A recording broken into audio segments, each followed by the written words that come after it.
You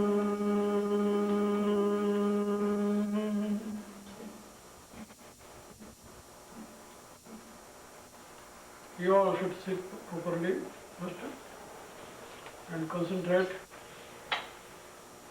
Close your eyes and mouth and visualize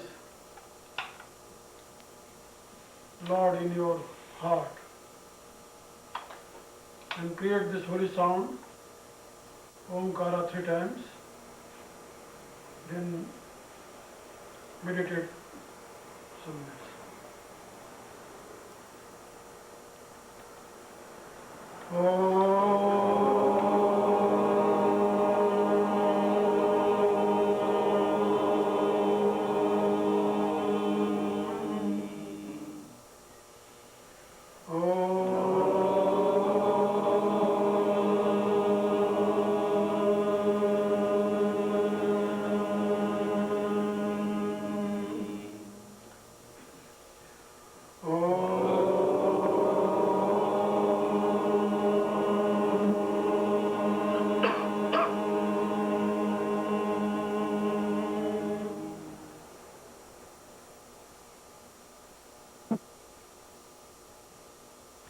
आप सभी के लिए कल्याणप्रद हो, यह मेरी आंतरिक शुभकामना।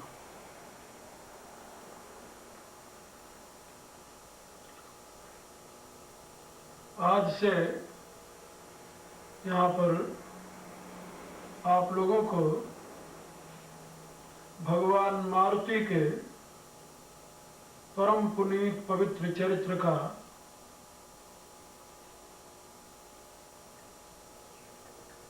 और उनकी दिव्य महिमा का चिंतन, श्रवण और मनन करने का यह कार्यक्रम प्रारंभ हो रहा है। और मुझे विश्वास है कि भगवान के अनन्य चरणानुरागी भक्त शिरोमणि श्री मारुति का पावन चरित्र आप सबको भगवान की भक्ति की दिशा में प्रेरित करेगा।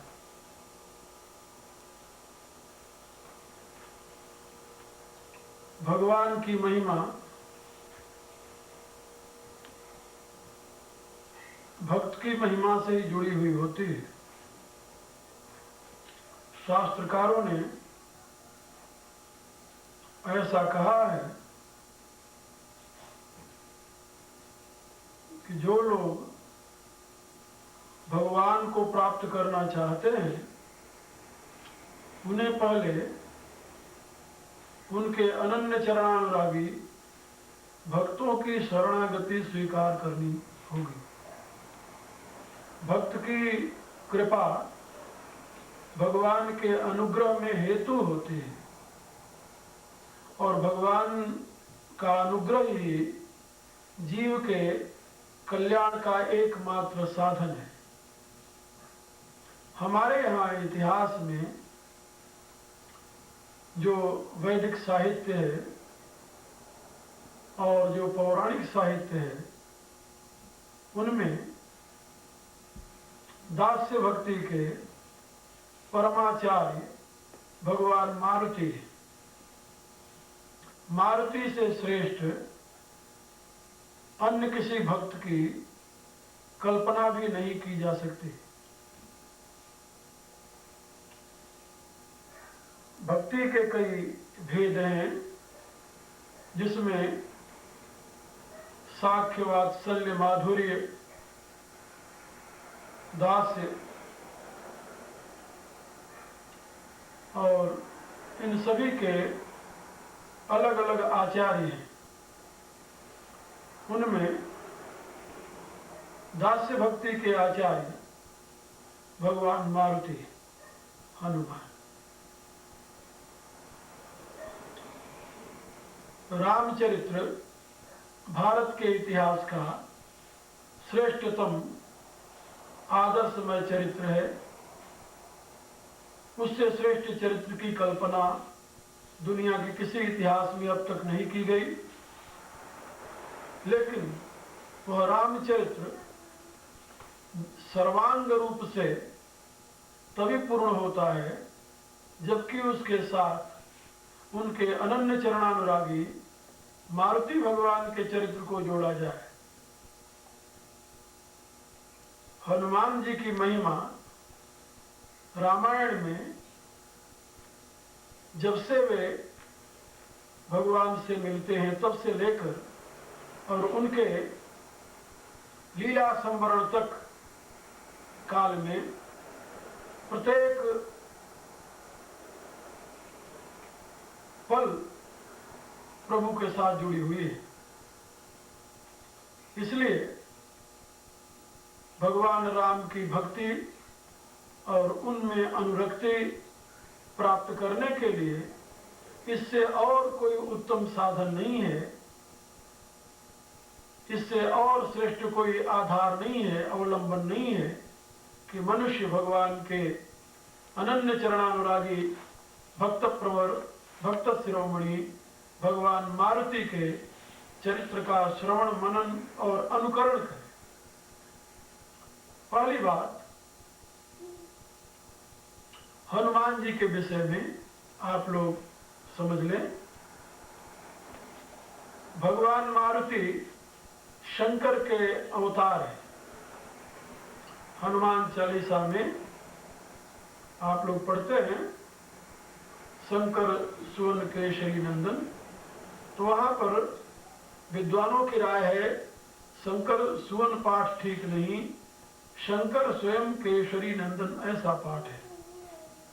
भगवान शंकर स्वयं ही हनुमान के रूप में अवतरित हुए हैं, ऐसा हमारे यहाँ समस्त शास्त्रों का सम्मत है। भगवान वह अकारण करुणा करुणालय प्रभु जब निराकार से निराकार होकर मानव शरीर में राम रूप में अवतरित हुए तो उनकी सेवा के लिए भगवान शंकर स्वयं हनुमान रूप में अवतरित हुए। तुलसीदास जी ने अपनी दोहावली रामायण में बात लिखी है, जान राम सेवा सरस समुझ हृदय अनुमान, रुद्र देह तज नेह बस बानर भे हनुमान। ऐसा उन्होंने अपने दोहावली में लिखा है। और एक जगह और उन्होंने लिखा है इस विषय में कि जो शरीर रति राम सो सोई आदर ही सुजान, रुद्र देह तज नेह बस बानर भे हनुमान। तो पुरखाते सेवक भय हरते भे हनुमान, ऐसा भी पाठ है। तो इन प्रमाणों से हमें ज्ञात होता है कि भगवान शंकर स्वयं मारुति के रूप में अवतरित हुए हैं। शिव पुराण के वायु संहिता में, जिसमें भगवान शंकर के अनेक अवतारों का वर्णन है, उसमें उनका मुख्य अवतार हनुमान जी का अवतार है। शिव पुराण में हनुमान की दिव्य लीलाओं का वर्णन, भगवान शंकर हनुमान रूप में क्यों प्रकट हुए, कैसे प्रकट हुए, इसका पूर्ण विवेचन है शिव पुराण में। इसी रूप से अध्यात्म रामायण में भी भगवान शंकर हनुमान रूप में प्रकट होते हैं, ऐसा वर्णन मिलता है। और इसके अतिरिक्त और भी ऐसे अनेकों ग्रंथ हैं जिनमें इस प्रकार की विचारधारा का वर्णन हमें मिलता है। Lord Shiva himself appeared into form of Bhagwan Maruti, Hanuman. Lord Hanumana is the incarnation of Lord Shiva.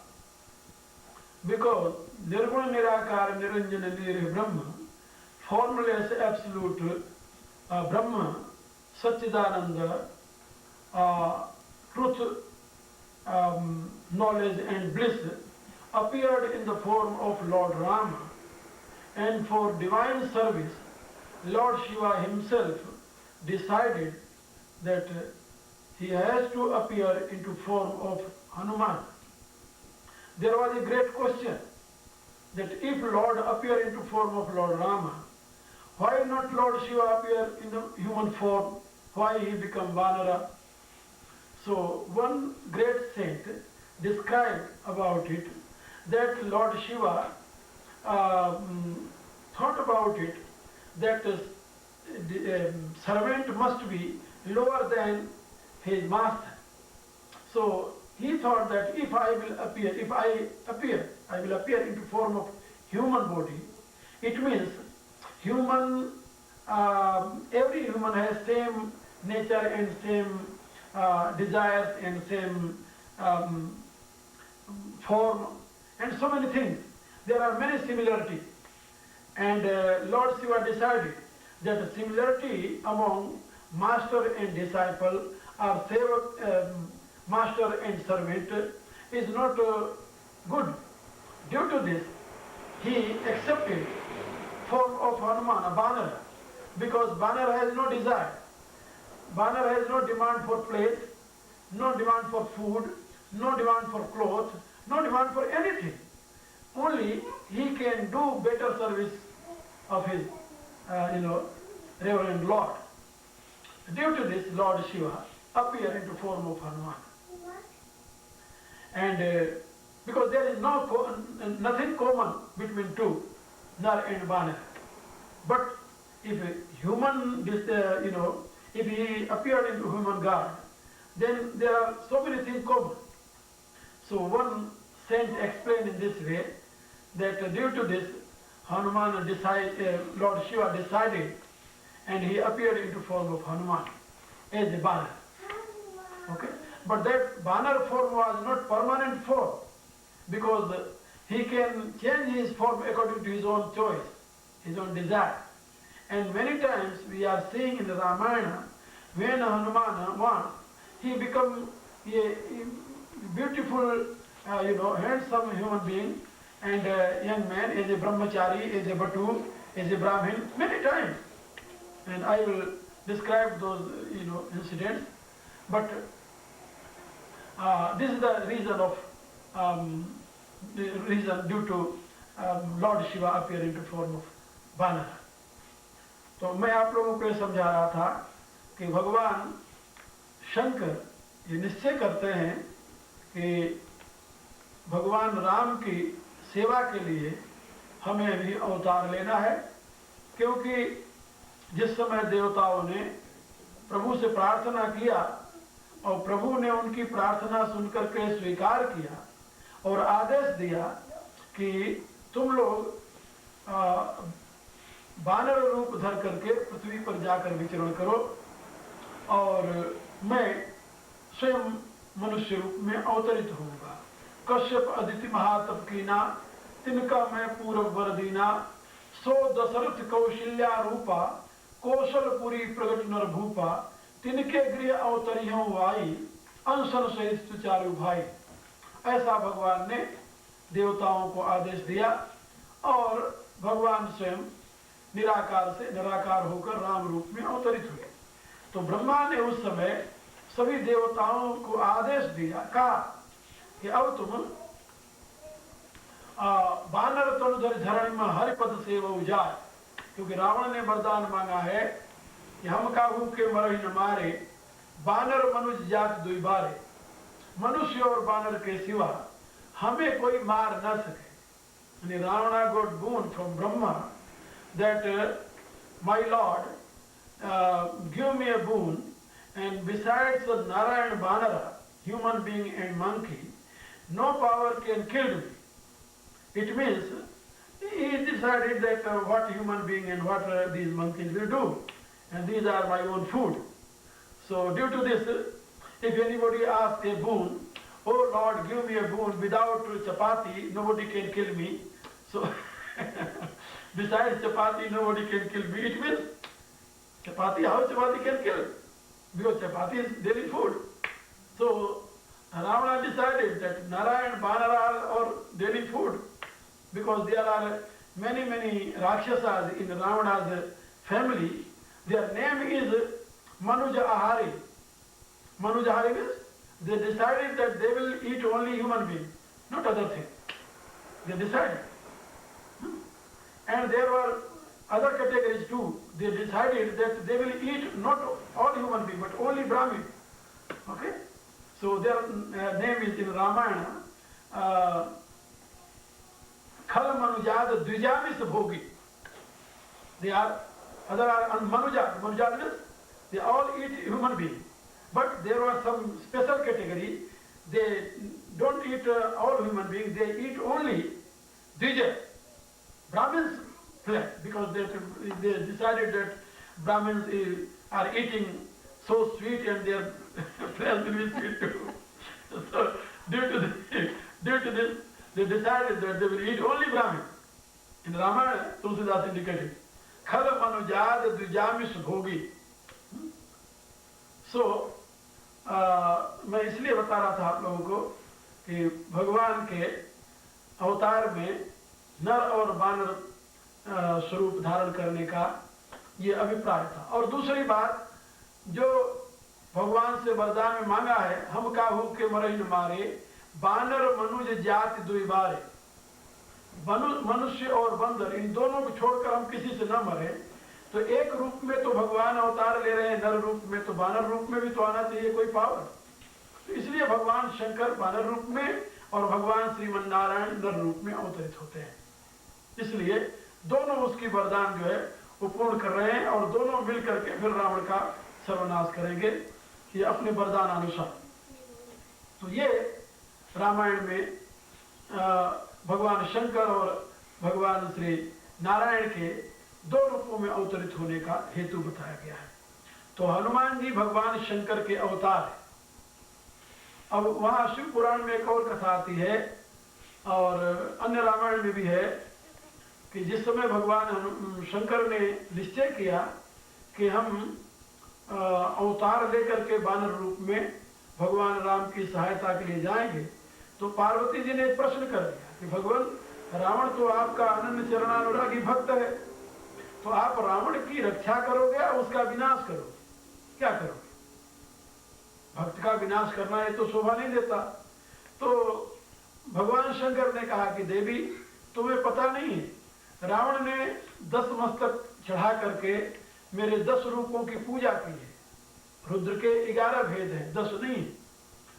और एक रूप का सदैव वो अपमान करता रहा है। 11 रुद्र में एक रुद्र नंदी है, तो नंदी जो है वो 11वां रुद्र है, वो भी रुद्र है। जैसे भगवान शंकर के अन्य रूप हैं वैसे नंदी भी रूप है, नंदीश्वर कहते हैं उसे।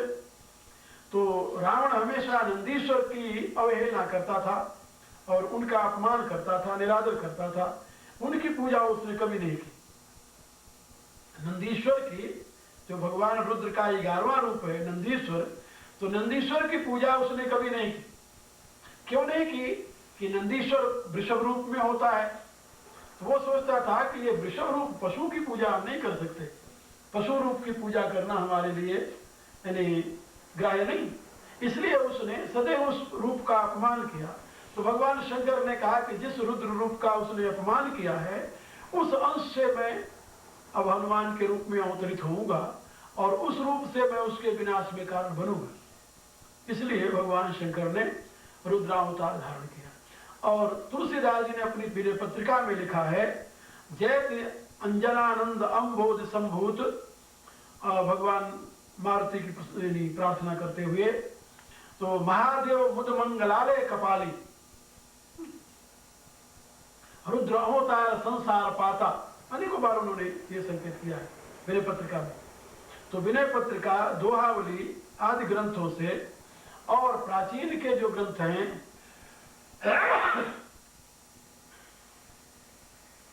शिव पुराण और अध्यात्म रामायण आदि ग्रंथों से हमें ज्ञात होता है कि भगवान मारुति भगवान शंकर के ही अवतार है। वो सामान्य देवता नहीं, सामान्य वानर नहीं, भगवान शंकर स्वयं हनुमान के रूप में अवतरित हुए हैं और परमेश्वर की पूजा आराधना करने के लिए, उनकी सेवा के लिए। इसीलिए रामचरितमानस में तुलसीदास जी ने एक बड़ा सुंदर क्रम बनाया है। तुलसीदास जी ने रामायण के हनुमान जी का भेंट होता है किष्किंधा कांड में चल करके, और शुरू से लेकर के आप देखिए बाल कांड, अयोध्या कांड, आरण्य कांड में पहले शंकर की स्तुति करते हैं, फिर बाद में राम की स्तुति करते हैं।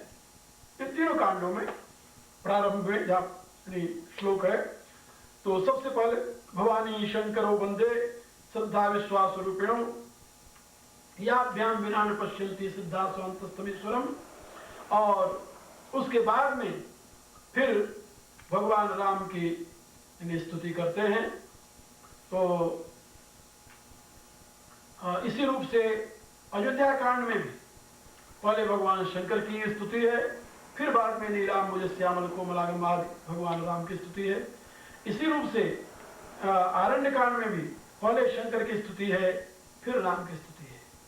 लेकिन किष्किंधा कांड में जब जाते हैं, जहां हनुमान जी आकर भगवान राम से मिलते हैं, वहां से क्रम ही बदल जाता है, क्रम बदल जाता है। पहले वहां राम की स्तुति आएगी, फिर बाद में नीचे हनुमान की स्तुति शुरू होती है, यानी शंकर की स्तुति शुरू होती है। और सुंदर कांड में तो शंकर की स्तुति की ही नहीं, वहां पर पहले ऊपर राम की स्तुति करके नीचे हनुमान की स्तुति की शंकर की जगह पर, क्योंकि अब शंकर अब तक तो स्वामी रूप में थे, अब यहां से वो सेवक रूप में भगवान के साथ होंगे। किष्किंधा कांड से पूर्व भगवान शंकर स्वामी है राम के, इसीलिए रामायण में तुलसीदास जी ने लिखा है सेवक स्वामी सखा सिय पिय के हित निरुपद सब विधि तुलसी के। तो भगवान शंकर स्वामी भी हैं, सेवक भी हैं, सखा भी हैं, तीनों। भगवान शंकर श्री राम के स्वामी भी हैं, सेवक भी हैं और सखा भी हैं। तो सेवक किस रूप में? हनुमान रूप में सेवक है। स्वामी किस रूप में? सदाशिव रूप में स्वामी है, महादेव रूप में स्वामी है। और सखा किस रूप में? शंकर रूप में सखा है। तो स्वामी भी हैं, सखा भी हैं और सेवक भी हैं। इसलिए तुलसीदास लिखते हैं सेवक स्वामी सखा सिय पिय के हित निरुपद सब विधि तुलसी के। तो ये भगवान शंकर के विषय में उन्होंने कहा है। तो हनुमान के रूप में भगवान शंकर का ही आविर्भाव हुआ है, ये बात शास्त्रों से और अनेकों प्रमाणों से सिद्ध होता है। और उसमें भगवान की लीला में सहयोग देने के लिए, भगवान की लीला को पूर्ण करने के लिए, भगवान की लीला को पावन बनाने के लिए हनुमान जी का अवतार है। दूसरी बात एक और है, यदि ये कहे कि राक्षसों को नाश करने के लिए हनुमान जी के रूप में भगवान शंकर अवतरण हुए, ये भी कोई बात नहीं है। भृगुटी विलास सृष्टि लय होई, वहां तो प्रभु के एक निर्देश मात्र से अनंत ब्रह्मांड का सृजन पालन और विनाश हो जाता है, इसलिए उनको किसी के सहायता की जरूरत नहीं है। लेकिन अलग अलग कार्य हैं सबके। भगवान का कार्य पालन करना है, रुद्र का कार्य संहार करना है, विधाता का कार्य सृजन करना है। तो संहार का कार्य जो रुद्र का है, तो यदि संहार की लीला में रुद्र सहयोगी नहीं होगा तो और कौन सहयोगी होगा? क्योंकि वो तो उसका काम है। भगवान जब संहार की लीला में प्रवृत्त होते हैं तो वहां रुद्र की जरूरत होती है। यही कारण है कि भगवान को आरण्य कांड तक वहां हनुमान जी की जरूरत नहीं पड़ी। हनुमान जी वहां नहीं है। हनुमान जी आते तब हैं जब सीता हरण हो जाता है, जब संहार की लीला शुरू करते हैं। क्योंकि आरण्य कांड में भगवान ने यह प्रतिज्ञा की है। आरण्य कांड में भगवान सीता को ये कहते हुए, सुनो प्रिया व्रत रुचिर सुशीला, अब कछु करब ललित नर लीला, तुम पावक मह करऊ निवासा, जब लगी करऊं निशाचर नासा। तो जब तक मैं निशाचरों का नाश करूं तब तक तुम पावक में निवास करो। भगवान ने वहां से निशाचरों के नाश की प्रतिज्ञा की। ऋषियों के आश्रम में भी जाकर के प्रतिज्ञा की, और निश्चर ही न करऊं मही, भुज उठाई प्रणकीन, सकल मुनिन के आश्रम निजाई जाय सुख दीन। जब तक भगवान की अन्य लीला थी, बाल लीला थी और अयोध्या कांड की लीला है, इसमें रुद्र की जरूरत नहीं है, इसलिए वहां पर रुद्र नहीं मिलते हैं। रुद्र की जरूरत होती है जब संहार लीला शुरू होती है, दुष्टता के दमन की लीला शुरू होती है, सीताहरण के पश्चात, तब वहां हनुमान जी के रूप में भगवान शंकर आकर मिलते हैं। ये एक विशेष बात है, क्योंकि रुद्रावतार भगवान हनुमान जो है वो इसीलिए कि जिससे दुष्टता के दमन में प्रभु के सहयोगी बने। अब रामचरितमानस के माध्यम से मैं आप लोगों को हनुमत चरित्र सुनाने जा रहा हूं। सर्वप्रथम हमें रामचरितमानस में हनुमान जी के दर्शन कहाँ होते हैं, ये हम बताने जा रहे हैं। तो रामायण का जब प्रारंभ होता है तो रामायण के प्रारंभ में 7 श्लोक तुलसीदास जी ने लिखा प्रारंभ में, जिसमें पहले श्लोक में उन्होंने वाणी और विनायक की वंदना की। वर्णानाम वर्तसंघानाम रसानाम छंदसाम भी मंगलानाम च कर्तारो वंदे वाणी विनायक। इस श्लोक में वाणी और विनायक के प्रार्थना की है, वंदना की है, क्योंकि ये दोनों छंदों के, रसों के, वर्णों के अधिपति हैं, स्वामी। किसी भी कविता की निष्पत्ति तब तक नहीं हो सकती जब तक कि वर्णों के, छंदों के, रसों के स्वामी जो हैं, इनकी वंदना, इनकी प्रार्थना, इनकी अनुकंपा प्राप्त न कर ली जाए। तो इसलिए पहले उन्होंने वाणी और विनायक की प्रार्थना की, वंदना की। वाणी और विनायक के पश्चात फिर दूसरी वंदना की भगवान शंकर की। भगवान शंकर की वंदना इसलिए की कि बिना विश्वास और श्रद्धा के किसी भी काम में सफलता नहीं मिलती।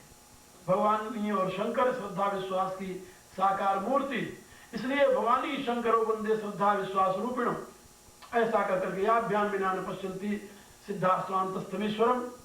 तो ऐसी प्रार्थना करते हुए भवानी और शंकर की उन्होंने प्रार्थना की। फिर गुरु की वंदना की।